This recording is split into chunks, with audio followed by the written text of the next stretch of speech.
Hello, everybody. Welcome to my session on evaluating, selecting, and deploying Autodesk Build across the enterprise. My name is Brant Fisher.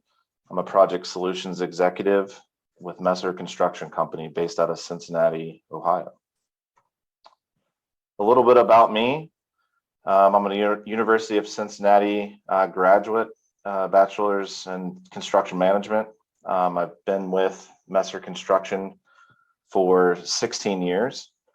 Prior to my current role, I was a project manager in the field, and I currently lead our project controls group at Messer, and I'm our corporate quality director. So a little bit about who Messer Construction is, if you're not in the Midwest area. We're a full service complex commercial construction manager and builder. We've been in the top 100 ENR listing for many years now. We're the largest commercial contractor in Cincinnati. We focus on higher education, healthcare, industrial, and life science type projects, as well as aviation. We do have 10 regional offices, and we were actually just named ENR Midwest Contractor of the Year this past year. Where we're located, like I said, we're headquartered in Cincinnati, Ohio, but we have offices in Charlotte, Cincinnati, Columbus, Ohio, Dayton, Ohio, Indianapolis, Indiana, Lexington, Kentucky, Louisville, Kentucky, Knoxville, Tennessee, Nashville, Tennessee, and Raleigh, North Carolina.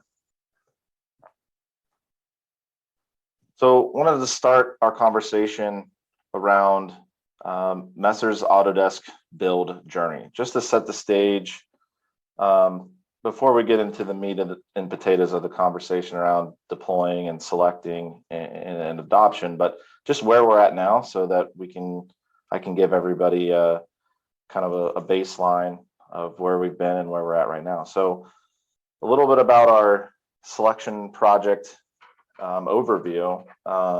When we went into our evaluation of Autodesk Build, we had already really created a culture of using digital tools for the past 10 years. And just fun fact, we started that in the Vela days prior to acquisition by Autodesk.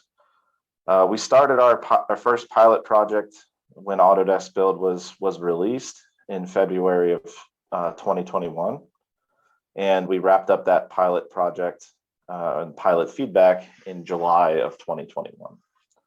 So our selection, project was for that entire duration, February through July of 21. And then we did ultimately enter into an enterprise agreement in July of 2021. So fast forward to the current usage statistics as of August 17th, 2022. We have 250 active projects created in the system, 6,005 users, which increases daily. 782 of those are Messer specific employees, but the rest, 5223, are non-Messers, and that mostly encompasses our trade partners, owners, architects, engineers, you name it. We invite everybody to collaborate. Just a few usage statistics. We've created 93,483 forms. Just a fun fact, it's about 239 forms per day since we started our deployment. And there's been roughly 22,000 sheets uploaded into our enterprise since we went live. So a little bit about, now you know a little bit about Messer and a little bit about our initial journey. We'll get into the learning objectives and the agenda for today. So our learning objectives are to discover strategies to evaluate and select enterprise project management software. We're going to go through, learning how to deploy enterprise project management software across many projects at once. And we'll learn how to measure adoption, utilizing key data metrics via the APIs and data connector. And our outline of the agenda will be going through the PM software selection project planning phase, evaluation criteria, evaluation and selection, deployment phase, going through some keys to at least our success that we recommend, and how we've pushed adoption across our enterprise. And then we'll wrap up with a question and answer. So getting into project management, software selection, project planning. And this is, you must go into this process determining your why. Why are you looking at other tools in the market? Why are you thinking about changing from what you've been using for years to something else that's offered on the market?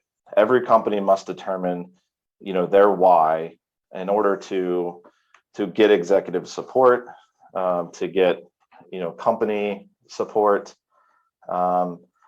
because, just because it's new and fancy and flashy doesn't necessarily determine your why. There needs to be a good business case so that people can rally around it.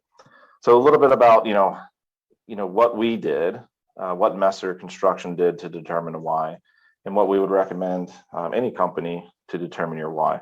Is to start out with to conduct surveys, and to conduct surveys of your existing users, that are using your existing tools, to determine why you're looking to change platforms.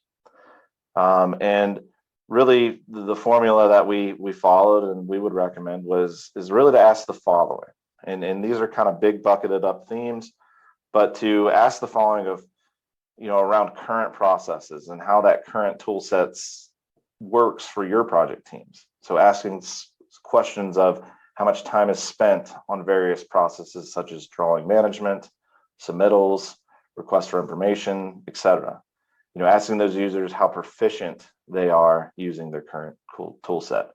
One tidbit that we've learned was, you really need to flush out training concerns, and you'll get a lot of that in feedback, which is a good and bad thing. It can help evaluate how well you've trained your current tool, but it's also going to tell you, again, how proficient you think folks are that, they could be complaining because they don't know how to do something. That's really what you have to really work to flush out. So asking questions around ease of use is very important. So focusing, a number of questions on how easy are the current tools in various areas such as reporting, mobility, collaboration with external members. That's a really big one. But asking specific examples of what processes the users would like to see improved. So I said it's a big deal about collaboration and communication and external members, but focusing a number of questions on how easy the current tools are with external users, such as those architects, engineers, owners, and trade partners. So if in my opening a little bit about Messer, you saw we have by far the majority of our users are external, non-Messer users. So most of the system is being used by people that work for other companies and collaborate with you on your projects. So getting that feedback from your internal folks on how receptive they are in the current tool set is very important, because we get one shot with these folks on tools. The first time they use a tool, if they have a bad experience, they tend to write the platform off. And then certainly to wrap up your survey, definitely would recommend open comments. We got hundreds of open comments of all kinds of thoughts. You just want your users to be heard and to try to then piece together themes, which I'll talk about. So Messer's results, determining our why. We crafted a survey that was specific to our our systems, our needs, based on what I just reviewed. But we had a couple hundred surveys that were sent out. We had about 70% completed. And a big thing is to report on the findings assembled and then present those findings to your executives, to your leadership, for approval to move forward with a selection project. Again, as I opened, just because it's new, shiny, has some neat look to it, that's not going to be enough. You have to have ammunition to go into an evaluation process, with a real reason, with a real why. Why you're going to actually do this. So I took some snippets of our why. We had 116 total responses. If you look on the right of this slide, it did show a breakdown by role. Most of those users were project engineers, project managers, senior project managers, superintendents. So a lot of the folks that really get into the system very frequently and are driving adoption on the projects, which was good. And then so kind of some key takeaways that we brought into our executives to get approval to move forward with the project was 67% of respondents rated themselves as highly proficient with the tool set. So that helped us determine that the majority knew what they were doing with the current tools. 50% said they use the tools more than 9 hours a week. So again, helped us gauge that the folks that we invited to the surveys, they are really using the tools day in and day out.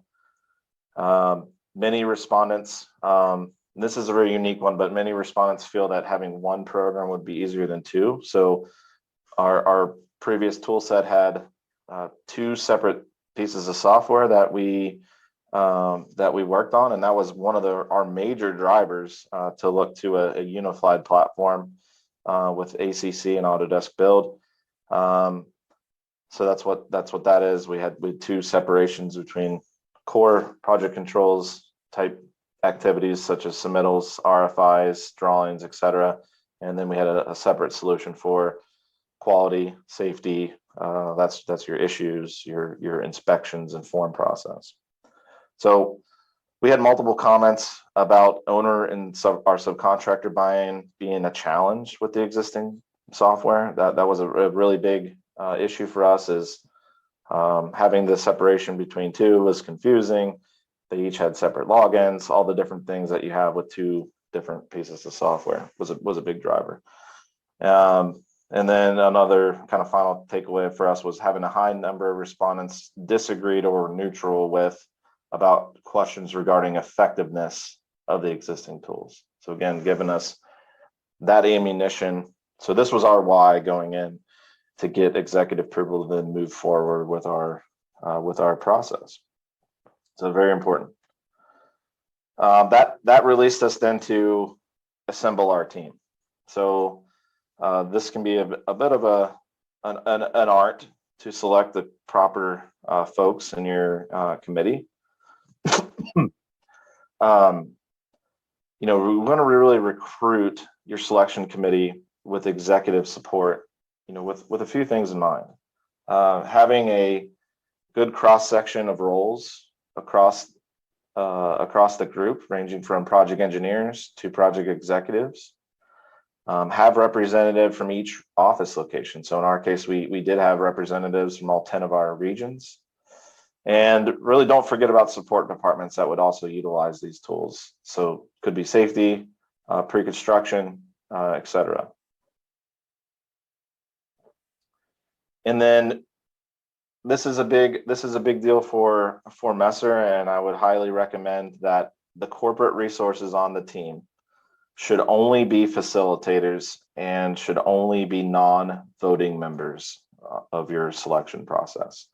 So in my case, we had 4 internal folks on our from our corporate team that facilitated this selection process. Myself leading the charge. Again, we were simply facilitators. It's very important that when ultimate recommendations are made, ultimate selections are made, that they come from the users. They come from the people that are going to use this every day. My team supports the tools, but we don't actually use it to build the projects. So once you have your team assembled, it's time to start talking about evaluation criteria.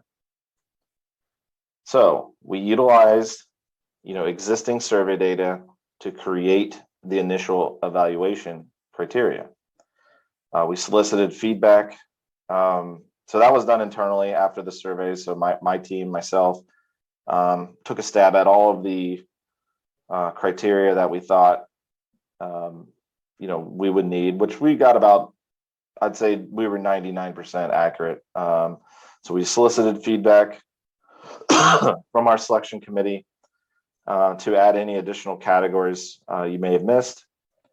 So on the right-hand side, this screenshot is actually from our evaluation in the categories that we looked at. But ranging from observations, issues, punch lists, drawings, inspections, submittals, all the way down to meetings. But so we utilized a weighting scoring system, which I highly recommend. And how that worked was we took the list of our categories, and I had them in, at that point, I had them in alphabetical order. But we went to each member in the team and we asked them you have 100 points, distribute 100 points to all of the categories where they think is most important to them and their representation of their regions and the people that they work with. So every user did that, and then we averaged them together. So what we got was our issues punch list, but issue collection process rose as the most important for Messer, followed by drawings and forms. To then meetings were the one that people were like, not too important. I'm not too excited about meetings, so they gave it less of their points, of their 100 points. But then this weighting was communicated to the vendors to tailor demonstrations accordingly. And so once we had our criteria, our internal facilitation corporate team, we had a list of vendors, in this case including Autodesk, that we invited to the table.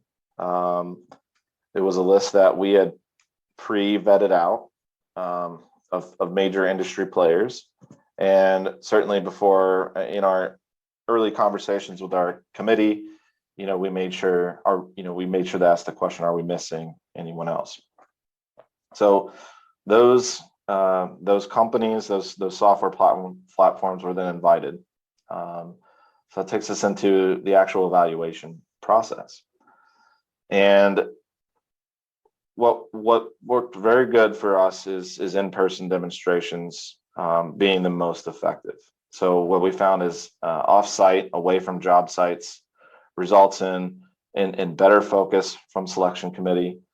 If you notice, we were pretty heavily in 2021 with COVID restrictions, and we followed them all to the T, make sure everything was very safe. But we did bring our group together. It's very important to keep that distractions. If you do it all remote on a web platform, you're going to get people walk in, with distractions from the job site. So if you're going to do in-person demonstrations, limit them to one per day. It's too much for people to sit in 8-10 hours of demos on multiple systems and expect them to remember what they looked like, what they looked at. So do no more than one a day. We had a few, so we had one per day. And then to develop an evaluation sheet prior to demo day. So this was again my corporate team that helped put this together, but we just simple worksheet that we passed out to folks. But what our evaluation sheet had on it, if we look to the right of the screen here, you'll see our ranking system that was used for each software category. So the categories that I listed in the previous slides showing, issues, forms, drawings, etc. We then had each committee member give a 1 through 5 for that software for each category. So 1 being not usable with no roadmap mentioned in the demonstration. 2 being needs significant improvement, but it was mentioned as a roadmap enhancement item. 3 was acceptable now, we could use it. 4 was acceptable now, but the roadmap that was presented on this tool or module shows being improved even more. And then 5 being this thing's perfect, it's best in class. So we focused on each one of those categories. Those were our features and functions. And a very important piece of this evaluation process for us was evaluating on features and functions only. So do not disclose pricing to committee before evaluations are completed. There's some big money in this, especially if you're a company of as large as we are. It's very easy to be swayed mentally based upon price, and we wanted to make sure that no committee members had that bias. So myself and the folks on the facilitation side, on the corporate side, we had already been working on rough order of magnitude pricing with vendors prior to our actual demonstration days, just to accelerate, but none of that was revealed. So we had our demonstration days. Our committee made their rankings 1 through 5 on all the criteria. We then took that for another week or so, tabulated the results, and then we scheduled a review meeting with the committee. So during that review meeting with the committee, we reviewed all the results, which I'll show you in the next slide. And then we disclosed pricing, and we discussed for hours. I guess the other thing, on that is in that review meeting, we did in the review meeting and discussions, we did come up with a list of questions that folks still had. So as they were evaluating their piece and their opinion, there was a number of questions for the different software vendors. So what we did is we gathered those questions, we went back to each vendor, and we set up some follow-up just over Zoom. We set up some follow-up Zoom meetings with one-on-one with the vendor and our committee to flush out questions that the committee member had during their evaluation. So we did also open the floor for if anybody needed to change their ranking based upon those those question sessions. We allowed our committee to do that. Once we finally went through that process and compiled our results, we at the corporate level put together an evaluation executive summary. And again, back to that executive support component, it's a lot of money, and highly recommend that you keep your leadership and executive group very informed on this process, and in making sure they knew all the ins and outs. So we put together an executive summary, and just a highlight, it's a little snippet to the right that I kind of made anonymous, but I guess our main sections of our evaluation summary were the background, so just a little bit about on the team members, the weighted scoring system that we utilized, the evaluation results. So that's the screen, or that's the snippet that you're seeing here. We sprinkled in quotes from the evaluation committee members for each software platform. We gave a cost breakdown of each option, broken up into multi-year cost of ownership, making sure things were apples to apples. And we put together a potential payback model and explained that in another section of this document. And then finally, at the very end of the document, we had a paragraph on what the committee recommends to the executive. And in our case, our committee recommended that we move forward with Autodesk Build at an enterprise level. So this was a very a good process, again, to keep the executives in the loop and make them feel part of the process. We even worked with our our marketing team to put a really nice document together. So they helped us, put this together that you see on the screen. So again, just any of the things that you can do to really take away any doubt that you could be challenged with. We wanted to make sure we revealed that information. So getting to deployment, we made our selection. We moved forward with Autodesk Build. There's things that you have to start thinking about. Once you've made this decision, now comes the hard work. You have to determine an exit strategy for your existing software platform. So in our case, we had a little less than a year to move our entire company off of the tools that we were using at the time, and it wasn't exactly, they were a little bit staggered. So one had 8 months, the other one had 10 months. So we were really pushing against that, this timelines. So what we did was we focused on, the projects that we're going to finish up on that platform or finish up in the timeline before our current agreements expired. We would let them finish in that existing software. But all new projects that were starting after we signed our agreement, they were going to start an Autodesk Build right away, because they're typically going to go way past the expiration date of the current platform, and plus we already started paying for it. So a really big key to our deployment was utilizing central and internal training and support. So we actually have a full-time dedicated resource to train and support Autodesk. So that's our guy. His name's Matt Klinger. Does a fantastic job right there in the photo. He's in the plaid shirt in the front of the room. But it's very important to us, at least, and this model has worked very well for us over the past multiple software platforms that we've been on, is to lead that charge instead of relying on external resources, but to follow the train the trainer model. So our rough model is a 2 to 3 hour kickoff training with a project team. So that's going to be the whole project team that's on site and working on that job. We then schedule a proactive 2-month follow-up meeting, and that's where we go and engage usage and answer questions. We've set up multiple best practice lunch and learn sessions. Those are typically held over a webinar platform. And then we set up a ton of role-specific project training. So Messer has a fairly large self-performance craft force.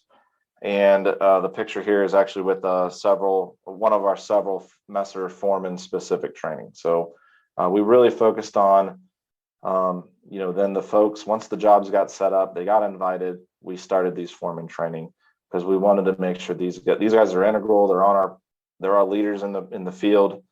And we wanted to make sure that they had the best training to get the best results.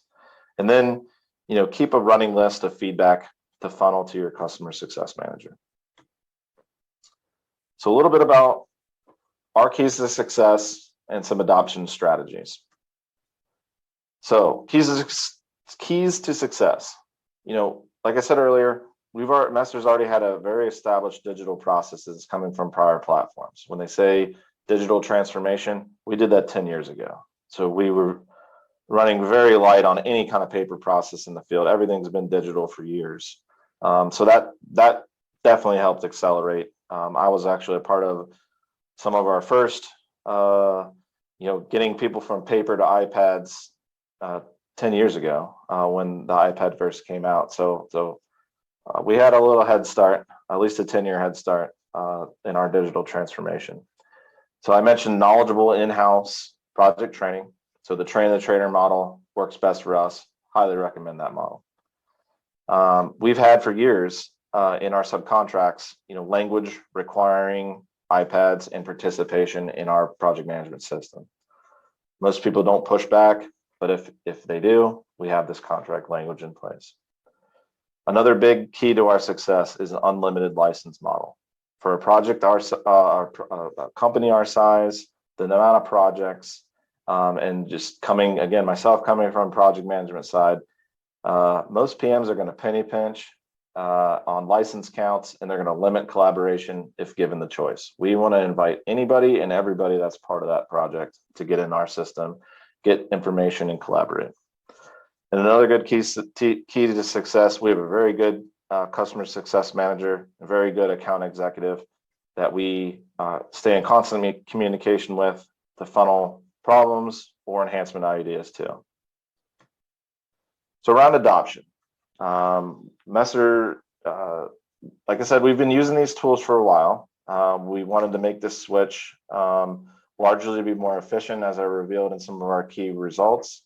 And so my team internally developed a number of Power BI reports that we leverage to help gauge adoption, to help, we have a team of myself and Matt, so team of two that are focused very heavily on the day-to-day adoption.